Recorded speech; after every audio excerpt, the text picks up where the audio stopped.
Good morning, Stephenie. Morning. Thank you for being with us today. Today we'd just like to talk a little bit about, you and your journey through osseointegration. So could you perhaps begin by telling us your name and a little bit about yourself? My name is Stephenie Denise Rodriguez. I'm originally Puerto Rican, New York born. I've been in Australia since 1997. And I'm CEO of a technology startup called WonderSafe, and I'm a para-athlete. Wonderful. Thank you so much. Welcome. Great to have you here. I'd like to start, if it's okay, by asking you to tell us what circumstances led to the loss of your limbs.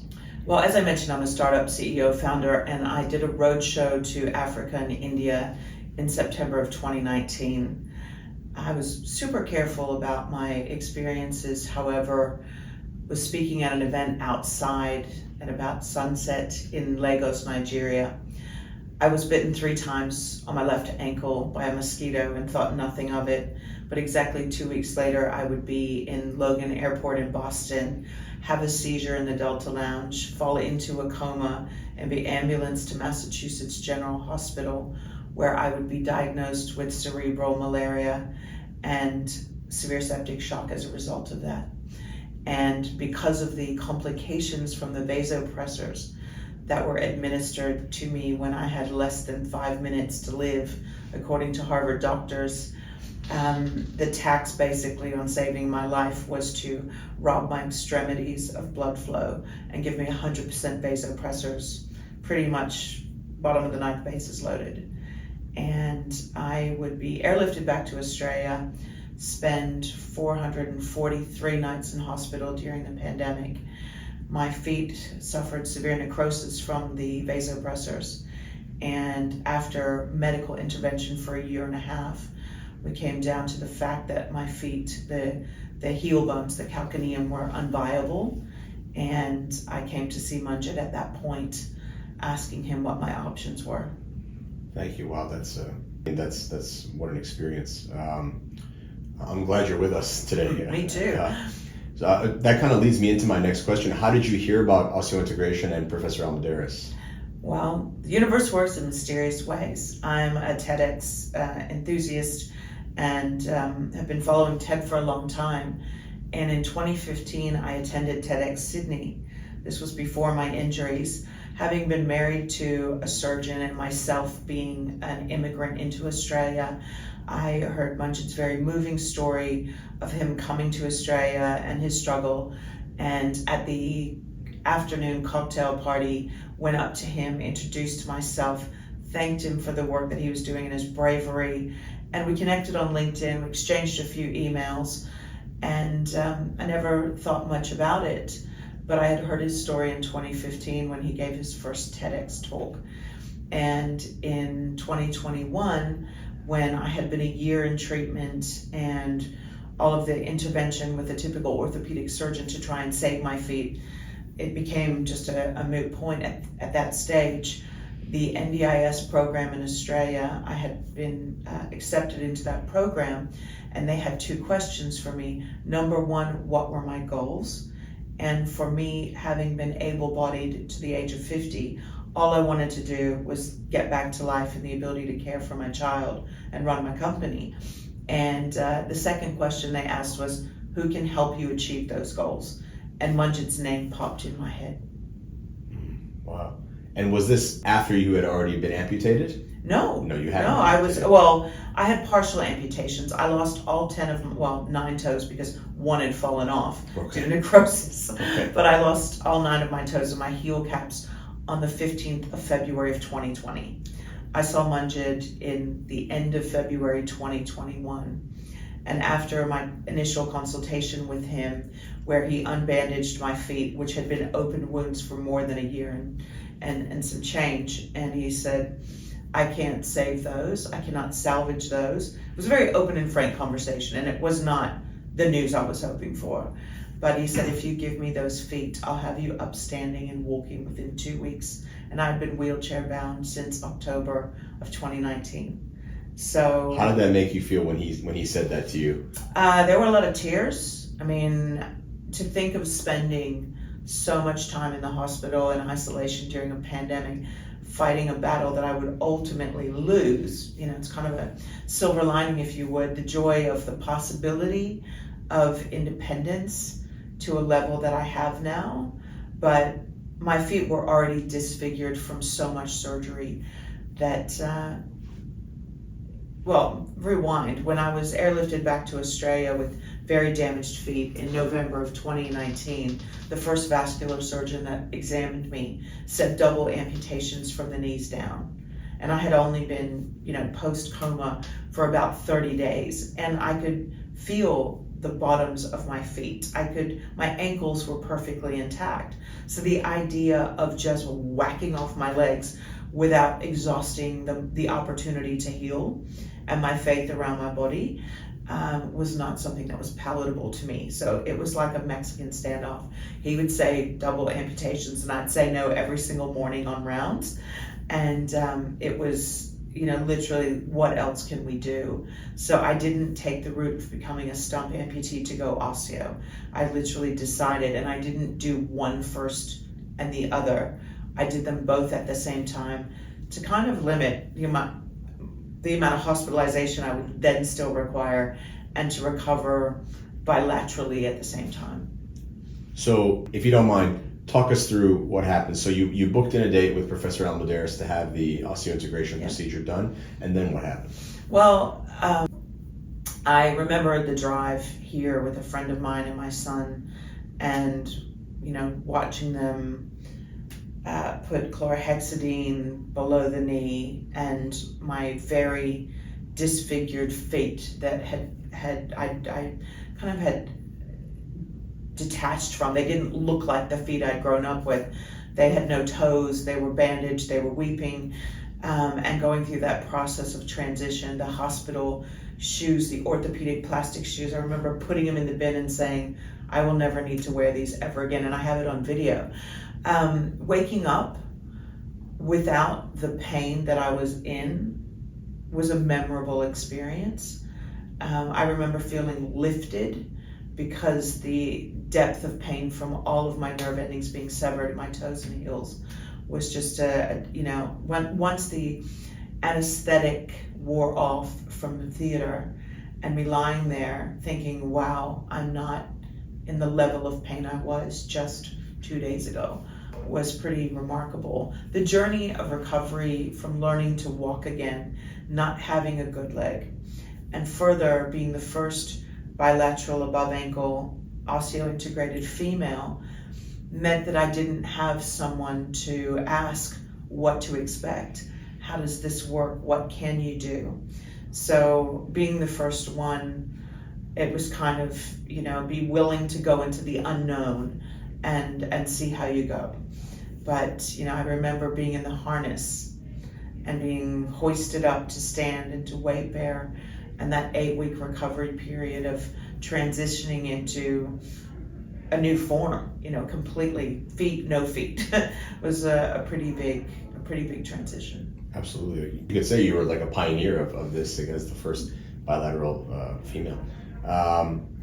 Could you describe for us what it felt like after being wheelchair bound and in a hospital for so long to once again be walking independently? Well, the first feet I had weren't very comfortable, and they're like Tin Man feet. They're very flat-footed, so you're stomping around like Frankenstein. And I could previously stand, but with great discomfort to transfer on my damaged feet. So getting used to these very flat, awkward prosthetics was a journey. But before my injuries, with the work that I did, both in public speaking and being a CEO and being a skirt girl, I really enjoyed wearing beautiful shoes and fashion, and the way I presented in my job was important. And all I really wanted to do was get back into something other than hospital shoes. So my personal goals were perhaps different than someone else's, but I remember most significantly, and it's on my Instagram, when I was fitted with adaptive prosthetics that allowed me to put on a kitten pump shoe that I could wear with a business suit, and that was one of the happiest days of my life. Wonderful. I guess that kind of ties into what I wanted to ask you next. How has your life changed as a result of having the osseointegration procedure? Well, again, because I haven't been a stump amputee, I don't know what that gradual process would have looked or felt like. I kind of just wanted the best outcome at 53 years old, at 52 years old, I think, when I had osseo. All I wanted to do was live as much of my life as I could. And I think also, versus having an accident or a congenital disease, I had a near-death experience. So all I wanted to do was get back to life as quick as possible and run as fast and as hard as I could. And I think osseointegration really gave me the means. I make jokes now because of having been so close to death, that death's gonna have to catch me if it wants me. I'm not gonna sit and be waiting for it. It's gonna have to come find me. And I think the freedom and the lifestyle that osseointegration and that route for me as an amputee has given me more control, more freedom, and more opportunity than if I didn't make that decision, if I decided to stay in that wheelchair, if I decided to go a different route with vascular surgery and just try to do a patch job on those damaged feet and extract a few bones and never fully walk again. What has been the reaction of your friends and family to you having the osseointegration procedure?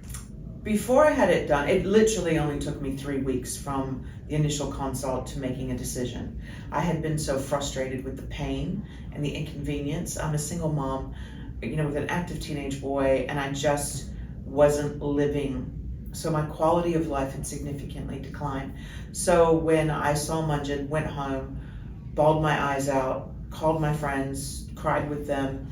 I spoke to my teenage son, and God bless him. He said, Mom, I'm a gamer. And when we get into a gaming environment online, we want the mods. We don't want to be in our initial form. We want as many enhancements as possible. And he said, you're getting an upgrade. You can do things that my feet can't do. And it really kind of, in his innocence, changed my thinking about that. And now when I talk to young people and address schools about resilience and accessibility and other topics, I tell young children that I'm a superhero, and they say, what are your superpowers? And I say, I can walk in the snow with no shoes.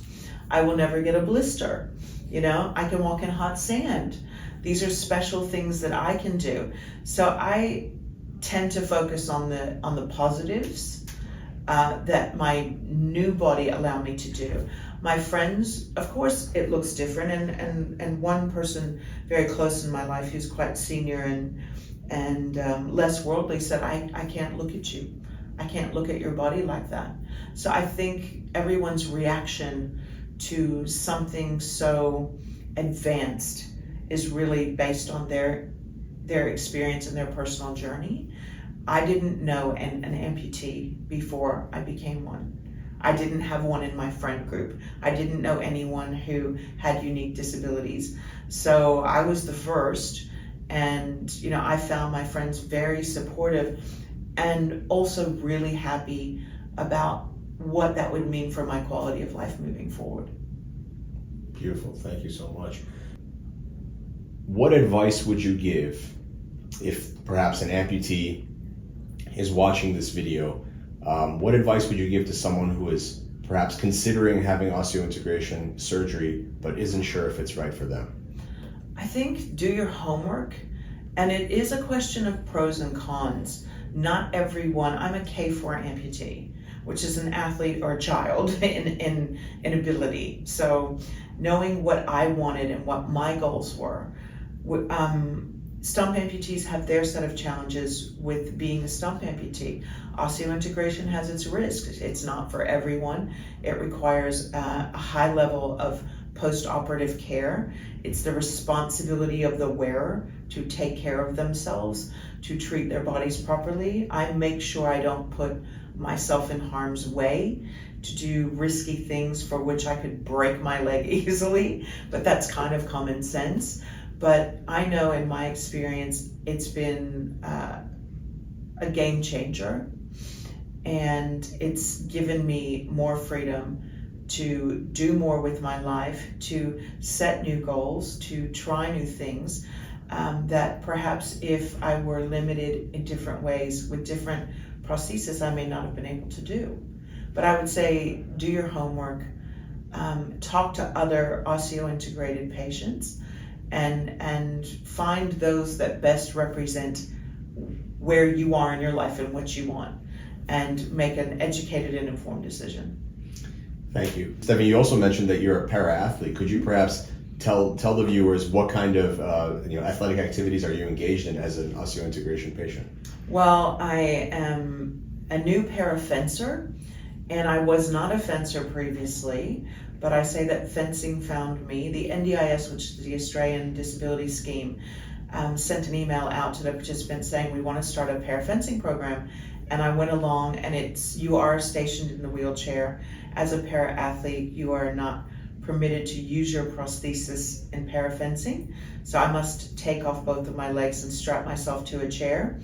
But after lesson 3, my coach said, "You're a natural, would you consider representing Australia?" I was never an athlete before my injuries, but I certainly found a great level of joy and satisfaction in learning a new sport, in finding my tribe amongst a group, where, as I said, I don't know any amputees. I didn't before my own injuries, but to be able to have sport as a part of my life and find a community inside sport of people with similar challenges has been a godsend. And I'm the first Australian female saber para-fencer, that's a long sentence, but for my weapon for the country in history ever, and the first woman to represent Australia internationally in a para-fencing competition since 1960.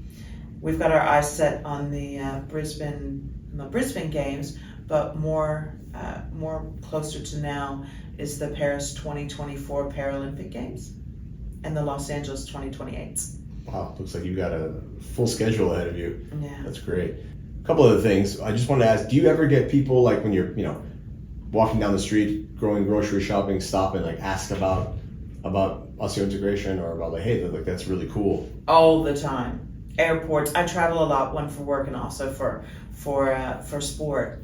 And if somebody doesn't stop me and I have a question, it'd be an odd day.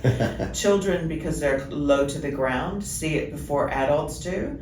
And it's because I have two the same. It's a unique look.